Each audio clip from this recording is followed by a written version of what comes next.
Alright, what up guys? CandyManTGFB here, and today I'm going to be reviewing Rival Knights, which is an iOS game that is straight up all about jousting. There are two categories you can choose from, which are single player and online events. The single player mode has you joust through different events by using royal seals, and you get 6 seals, and after you use them you have to wait a certain amount of time or have your friends send you some, or you can buy them to get a refill with the gems. The different kind of events are one chance, which you only have one chance to beat the event. Medal Dare, you have to complete a certain challenge during the joust. Sponsored, you just use the equipment that they give you to joust. Campaign, it's like a mini boss type of thing. After so many events, you have to beat a certain guy. Encounter is just your ordinary joust. King of the Hill is where you have to win 3 events in a row to complete it. And Rising Stakes is where you can joust up to 4 people, and each time you get more and more money, or you can just win one and bail to keep whatever money they gave you after that first joust. And next is the online event mode. There are 2 different things you can do, and there's online events and tournament mode. The event mode is a timed event which has you compete against others online for trumpets to climb the leaderboard and win prizes.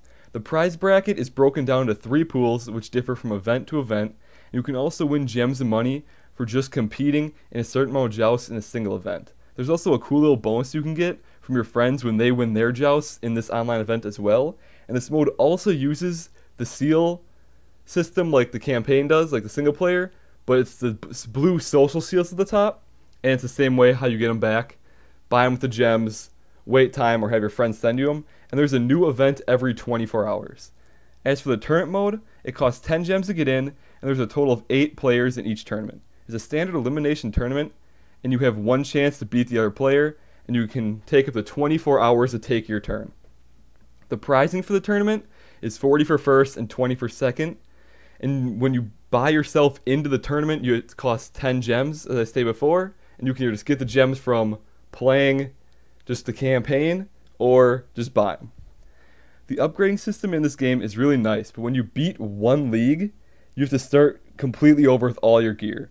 But each part of your knight has its own upgrades. For example, the different upgrade areas are helms, armor, lances, and horses.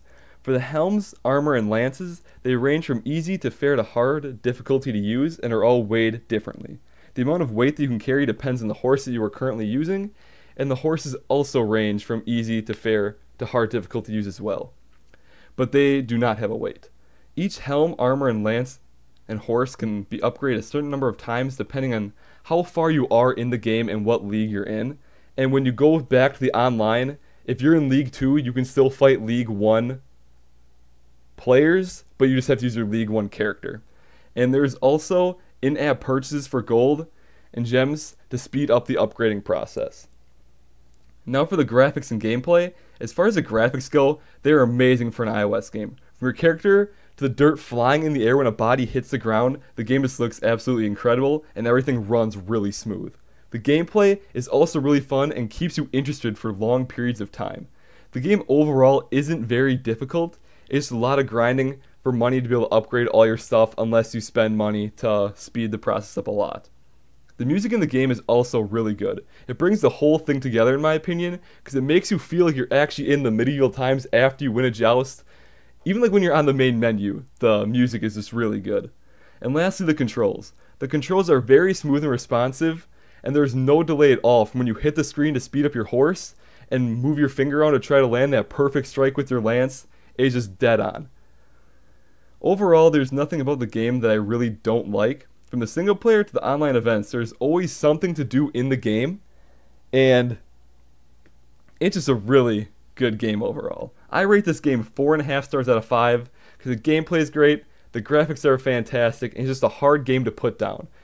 And if you're looking for a game to play, I definitely suggest getting this